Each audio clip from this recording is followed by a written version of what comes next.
Graça e paz.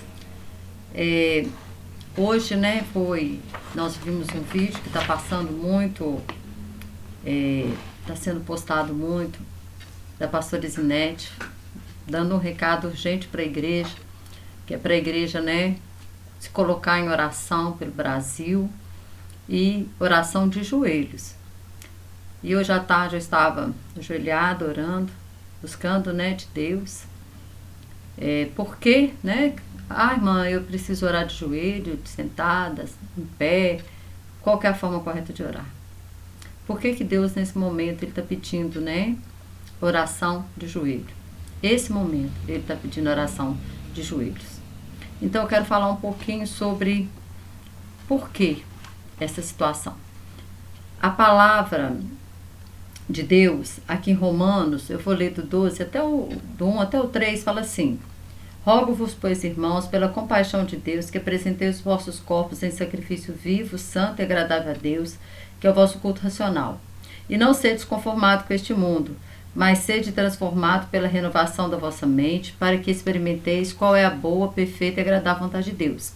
Porque pela graça que me é dada, digo a cada um dentre vós, que não pense de si mesmo além do que convém. Antes pense com moderação, conforme a medida da fé que Deus repartiu a cada um. Romanos 12, Paulo ele começa falando da forma que nós devemos cultuar a Deus. E ele fala, a primeira coisa que ele fala é que apresenteis os vossos corpos em sacrifício vivo.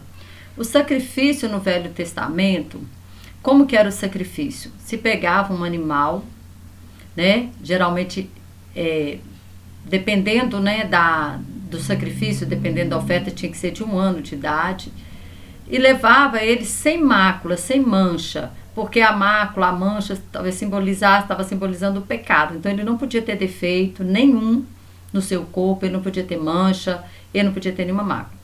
Então esse animal, ele era apresentado ali como um sacrifício vivo. Ele ia vivo até o ofertante, a pessoa, o pecador que estava levando aquele sacrifício, que estava levando aquele animal para ser sacrificado pelos seus pecados, ali no Velho Testamento, na lei, o que acontece? Ele tinha que levar ele vivo. Quando ele chegava ali, diante do altar ali, então ele punha as mãos sobre aquele animal, transferindo para aquele animal todos os seus pecados. Ele confessava, ele punha a mão sobre o animal, ia confessando os seus pecados, simbolizando a transferência do pecado dele para aquele animal. Então, naquele momento, o animal ele era morto diante daquele altar. Então, agora ele era morto pelo próprio ofertante. Essa parte não era do sacerdote. A partir do momento em que ele era morto, aí o sacerdote entrava em ação. Então, o que acontece? Aí Deus está falando assim, que nós precisamos apresentar o nosso corpo como sacrifício vivo diante do altar do Senhor. O que isso quer dizer? Que nós precisamos nos apresentar vivo diante do altar para que a nossa carne seja morta. Como aquele animal, ele era morto no Velho Testamento, nós precisamos morrer para nós mesmos. Nós precisamos morrer para o nosso eu, para a nossa vontade, para tudo aquilo que nos impede de nos dobrarmos diante de Deus. E aí, quando o animal era morto, o que acontecia? Ele se curvava, ele caía. Então Deus está dizendo assim, que nós precisamos nos ajoelhar. Por quê? É tão interessante, no hebraico, a palavra bênção é uma palavra que vem da palavra joelho. A palavra bênção significa brahá. Brahá, em hebraico, ela se origina da palavra berer, que significa joelho. Ou seja, estar de joelho, quebrantado, rendido, dobrado. E qual que é o conceito da bênção, da palavra bênção, brahá? O conceito da palavra brahá é conceder poder e autoridade para ser bem-sucedido e próspero, ou próspero e bem-sucedido. Então, presta atenção, se a palavra bênção, ela vem da palavra breher, que quer dizer joelho, que significa dobrado, que significa quebrantado, que significa rendido. Então, quando eu me dobro, quando eu me rendo, quando eu me humilho diante de Deus, então Deus o que? Traz sobre mim a bênção. Que a bênção é conceder poder e autoridade para ser próspero e bem-sucedido. E o que Deus está querendo dessa igreja hoje? Deus quer que a igreja hoje use o seu poder e a sua autoridade, que ela seja abençoada. Porém, para ela ser abençoada, para ela receber Abrahá, ela tem que se colocar de joelhos. Porque de joelho, ela vai estar quebrantada, rendida diante de Deus. E aí, o que ele fala? Que nós precisamos apresentar o nosso corpo em sacrifício vivo. Ou seja, o meu corpo ele foi apresentado vivo. Porém, diante do altar, ele é morto, ele morre. A minha vontade morre, o meu querer morre. Tudo aquilo que não provém de Deus morre. E aí, o que acontece? Nós nos tornamos santos. Então, esse sacrifício, ele precisa ser vivo. Santo. Quando ele morre, a nossa carne, a nossa vontade, o nosso querer, nós nos dobramos. O joelho é dobrar, significa humilhação, significa rendição. Então, estar de joelho significa estar rendido. Nós podemos ver até nos filmes, quando prende algum bandido, o que eles falam? Coloca a mão na cabeça, joelha. É estar rendido. Rendido ao Senhor. Rendido. Porque quando nós estamos rendidos, aí nós nos tornamos santos. Porque quando nós estamos rendidos, nosso coração é quebrantado e nós reconhecemos os nossos pecados, as nossas falhas, e nós começamos o quê? A confessar aquele pecado. A confessar e a nos humilhar diante de Deus, pedindo a Ele a sua misericórdia sobre as nossas vidas, né? Implorando, suplicando a Deus a misericórdia dele sobre nós. Porque, na verdade, a igreja hoje ela está fraca. Nunca houve uma época que a igreja estivesse tão fraca como a igreja hoje. Mas a igreja hoje, para ela se tornar forte, ela precisa morrer para si mesmo. E aí, quando o sacrifício é santo, ele também é agradável. Porque aquilo que é santo é agradável a Deus. O que é santo e o que é agradável a Deus, ele não se conforma com o mundo. E o que está acontecendo? Hoje o mundo está dentro da igreja. Então o que acontece? A igreja, ela entrou na forma do mundo. Né? Quando eu falo igreja, eu estou falando de forma genérica. Tá? Claro que todas as igrejas têm as pessoas comprometidas, tem o santo, tem os fiéis, tem o remanescente, mas existem muitas pessoas descompromissadas, existem muitas pessoas que não oferecem a Deus esse sacrifício, que não têm essa ideia que para eu cultuar a Deus, a minha carne ela tem que morrer. O sacrifício é apresentado vivo, mas diante do altar ele morre. Diante do altar ele morre. E quando ele morre, ele se torna santo. Ele se torna santo. E ele se torna agradável a Deus. Deus recebe. E Deus não recebe se não for santo, se não for agradável a ele. E aí, o verso 3 fala assim, olha, porque pela graça que me é dada, digo a cada um de vós, que não pense de si mesmo além do que convém. Eu quero pegar esse texto aqui e fazer e linkar ele a Isaías 6. Isaías 6 fala de um texto que quando Isaías ele vê o Senhor. Fala assim, olha, no ano em que morreu o rei Uzias, eu vi também o Senhor assentado sobre um alto e sublime trono, e o seu séquito enchia o templo. Séquito é comitiva. Quanto mais importante é a pessoa, maior a comitiva. Né? Você vai ver a comitiva desses presidentes. Nossa, vai 2, 3 carros na frente, vai seguranças, vão um monte de pessoas, não é isso? Desses sheiks aí que tem lá na Arábia, são comitivas enormes. Então o Senhor também tem uma comitiva. Né? E a comitiva dele são seus anjos, os serafins que foram com ele. E fala assim, os serafins estavam por cima dele. Cada um tinha 6 asas, com 2 cobriam seu rosto, com 2 cobriam seus pés e com 2 voavam. E clamavam uns aos outros, dizendo, Santo, Santo é o Senhor dos exércitos, toda a terra está cheia da sua glória. E os umbrais da porta se moveram, a voz do que clamava, e a casa se encheu de fumaça. Então disse eu, ai de mim, pois estou perdido. Nós vemos que ele chegou com uma grande comitiva, né? A comitiva encheu todo o templo e a comitiva foi de uma forma que Isaías não podia nem enxergar. Fala que a glória encheu toda a terra. E aí, Isaías, ele olhou para ele, porque quando nós temos uma revelação de Deus, a revelação de Deus faz com que quando nós recebemos uma revelação de Deus, imediatamente nós recebemos uma revelação de nós mesmos. Nós vemos isso, por exemplo, Pedro tem uma revelação de Deus, né? Senhor, né, quando Jesus pergunta, o que os homens estão dizendo de mim? Ele diz, né, tu és o Filho do Deus vivo, tu és o Filho do Deus Altíssimo. Aí Jesus falou, olha, não foi carne nem sangue que te revelou isso, mas meu Pai que está nos céus. E imediatamente Jesus vira para ele, né, Pedro, tu és pedra. Então ele teve uma revelação dos céus, mas agora ele está tendo uma revelação dele. Está dizendo, tu és pedra, tu és um pedregulho, tu és um pedaço de uma pedra. E sobre essa pedra, Jesus Cristo, que é ele mesmo, ele fundaria a sua igreja. Então, quando Isaías ele tem uma revelação de Deus, ele logo tem uma revelação dele. Ele olha para ele e fala assim, ai de mim, porque eu vou morrer. Porque o impuro, ele não entra na presença de Deus. O pecado não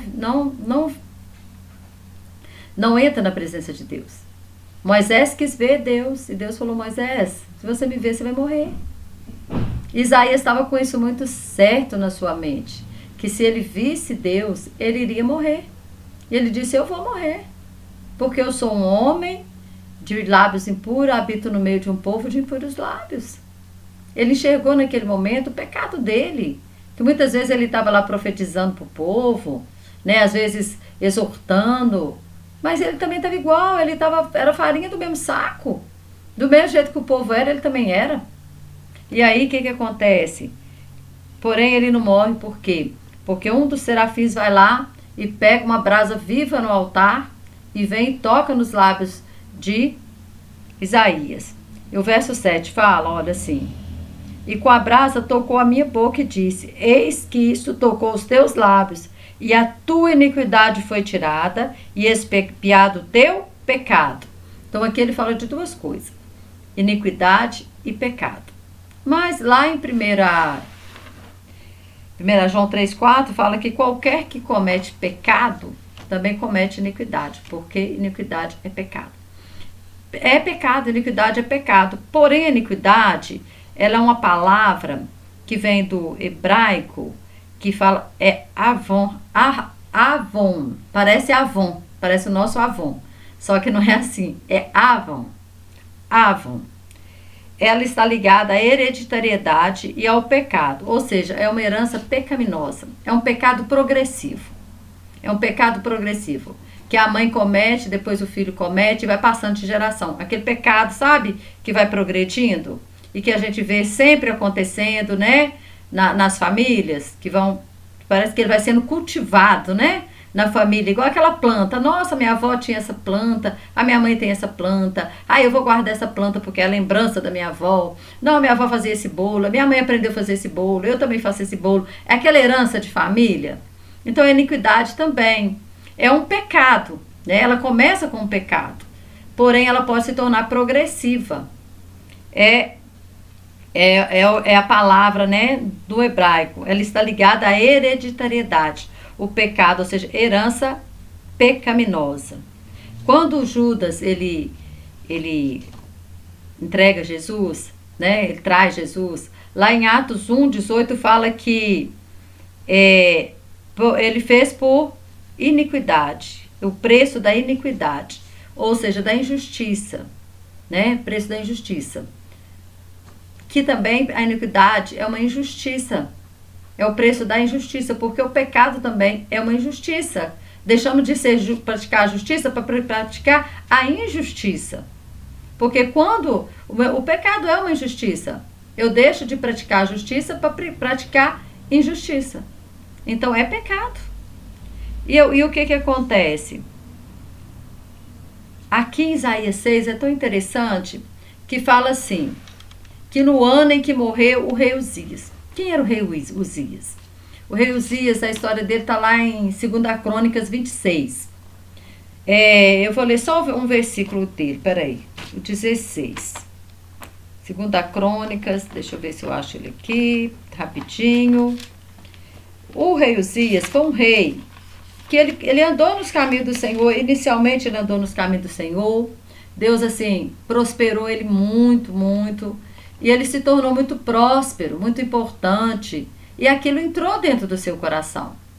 Por isso que eu li Romanos 12, versículo 3. Ninguém pense de si mesmo além do que convém. Você vê que Paulo ele começa a falar do culto, que nós temos que aprender. Qual a forma que eu apresento um culto? Eu me apresento vivo, mas a minha carne morre. Eu me torno santo. E se eu me torno santo, eu me torno agradável a Deus. Ele está falando da forma do culto.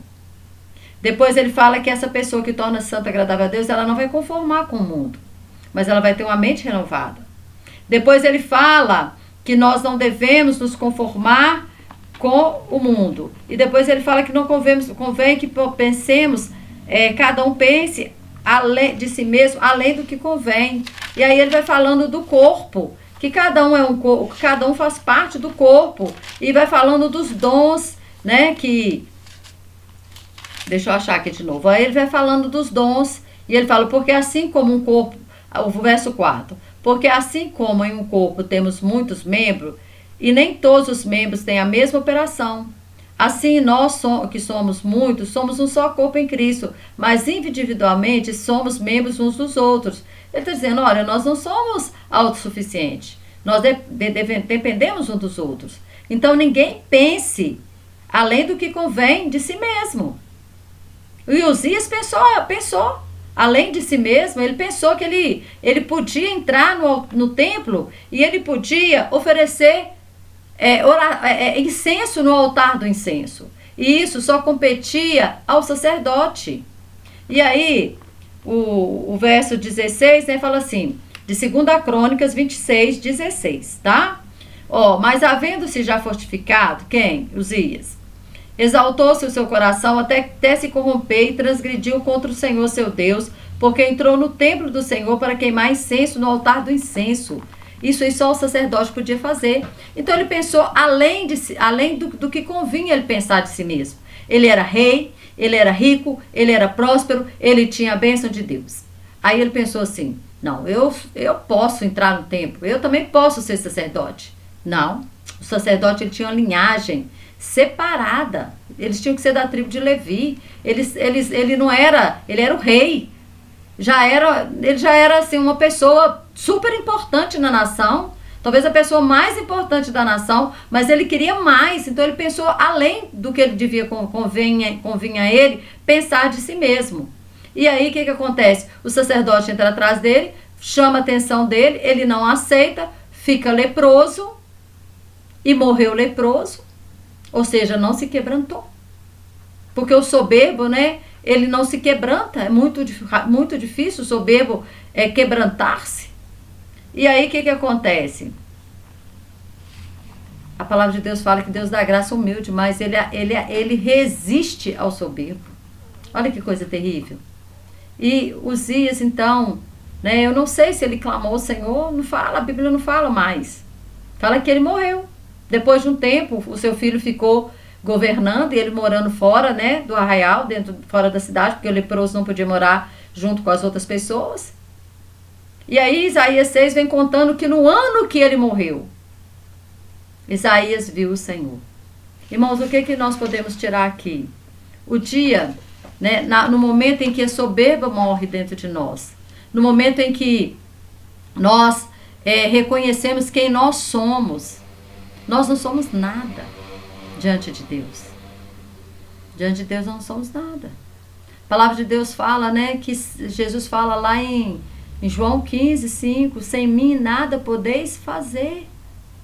Mas quando nós começamos a pensar o contrário, e aí o Romanos 12, ele vai falando tudo isso, ele fala da ordem do culto, que nós temos que oferecer esse culto racional, saber que nós não somos nada, que a nossa carne precisa morrer para nós nos tornarmos santos, para nós nos tornarmos agradáveis a Deus. E se nós somos santos e agradáveis, nós não vamos conformar com o mundo, nós vamos ter uma mente renovada e nós não devemos pensar além de si, além daquilo que convém, porque nós dependemos um dos outros. É o que a palavra está dizendo. Aí no 9 fala: o amor não seja fingido, aborrecei o mal, apegai-vos ao bem. E aí vai falando: amai-vos cordialmente uns aos outros, com amor fraternal, preferindo tal. E aí o restante do 12 é isso, falando, né, da nossa necessidade do irmão, falando da necessidade uns dos outros. E o que eu quero fechar esse vídeo? Por quê? Porque nós vimos, né, eu comecei falando do vídeo da Isinete, da pastora Isinete, que ela fala, né, tá postado lá assim, que é um recado urgente para a igreja brasileira. Para a igreja brasileira se dobrar, se ajoelhar. Sabe o que está dizendo? Que é para a igreja se render, que é para a igreja se quebrantar, que é para a igreja confessar os seus pecados, que é para a igreja se arrepender e voltar, sabe, para aquelas práticas antigas em que a gente ajoelhava, em que a gente orava, que chegava na igreja primeiro, orava, buscava a Deus. Porque o culto, ele não pode ser um encontro social. Muitas vezes o culto se torna um encontro social. Mas não é isso. Não é isso que Deus quer. Então nós temos que voltar, sabe, para aquelas práticas. Claro que nós temos que ter comunhão com os irmãos, mas naquele momento do culto, eu e Deus. Depois do culto eu posso bater papo, eu posso conversar, eu posso, né, dividir alguma situação com alguém, mas o horário do culto, sabe, e esse culto racional ao Senhor, ele é todo o tempo. Eu tenho que cultuar o Senhor na minha vida em todo o tempo, ter um coração quebrantado todos os dias, em todos os momentos, e nos curvar diante de Deus, nos render diante de Deus, nos humilhar diante de Deus. Por isso que a oração precisa ser de joelho, porque a oração de súplica, porque agora é oração de súplica. Primeiramente, sabe por quê? Por nós mesmos. Primeiramente pela igreja do Senhor. Porque se nós não nos fortalecermos, nós não vamos ter forças, irmãos, para orar, sabe? Para sermos bem-sucedidos, prósperos e bem-sucedidos contra esses principados, essas potestades, essas hostes espiritual da maldade que está, né, pairando sobre a nossa nação. Nós estamos vendo o mal pairando e crescendo na nossa nação. Mas o brahá significa o quê? Conceder poder e autoridade. Mas eu vou conseguir essa bênção, esse poder e autoridade, me ajoelhando, me dobrando diante de Deus. É isso, né, que Deus falou comigo hoje à tarde. E eu falei, eu tenho que gravar vídeo, eu tenho que falar, que primeiramente nós nos humilharmos. Deus, começa em mim, começa esse quebrantamento na minha vida, começa esse quebrantamento, Senhor, me convencendo dos meus pecados, do que eu preciso melhorar, sabe, do que eu preciso melhorar. Sabe, porque às vezes a gente pensa assim, a oração, Deus não vai ouvir a oração se for de pé? Vai. Deus não vai ouvir a oração se a pessoa é cadeirante, ela não tem como ajoelhar, Deus não vai ouvir a oração dele? Vai, claro que vai. Só que Deus está falando nesse momento de oração de joelho, de quebrantamento, de humilhação, da igreja se arrepender, da igreja se humilhar, da igreja buscar mesmo a santidade que é agradável a Deus. Para quê? Para que a igreja seja fortalecida no Senhor e na força do seu poder, para que a igreja possa se levantar com poder e autoridade, para destronar esse império das trevas que está sobre a nossa nação, que está se instalando no Brasil. Porque a nossa guerra, sabe, não é contra presidente, não é contra vice-presidente, não é contra ministro, não é contra nada disso. A nossa guerra não é contra carne e sangue. A nossa guerra é contra principado, potestade, hoste espiritual da maldade nas regiões celestiais. Essa que é a nossa guerra. Espero muito que você tenha entendido o recado de Deus através desse vídeo. Qual que é o recado? Em suma, tudo que Deus quer falar. Se ajoelhe, se dobre diante de Deus. Se humilhe. Fala, Deus, tem misericórdia de mim, porque eu tenho pecado. porque eu tenho deixado de fazer, porque eu sou omisso, porque eu tenho pecado de conivência, porque eu tenho feito isso, porque eu não tenho, sabe, lido a tua palavra, porque eu não tenho buscado o Senhor como se deve. É tanta coisa, irmãos. O Espírito fala, Espírito Santo vai falando, vai me convencendo, vai trazendo tudo que eu preciso melhorar, tudo que eu preciso fazer na minha vida, para que eu seja santo e agradável ao Senhor. Então, primeiro a minha carne tem que morrer, para que eu possa ser santo e agradável ao Senhor. Amém? Espero que você tenha entendido claramente, né, esse vídeo. Em nome de Jesus. Qualquer dúvida, deixe aí nos comentários, que eu terei o maior prazer de responder. Ah, Jesus te abençoe poderosamente.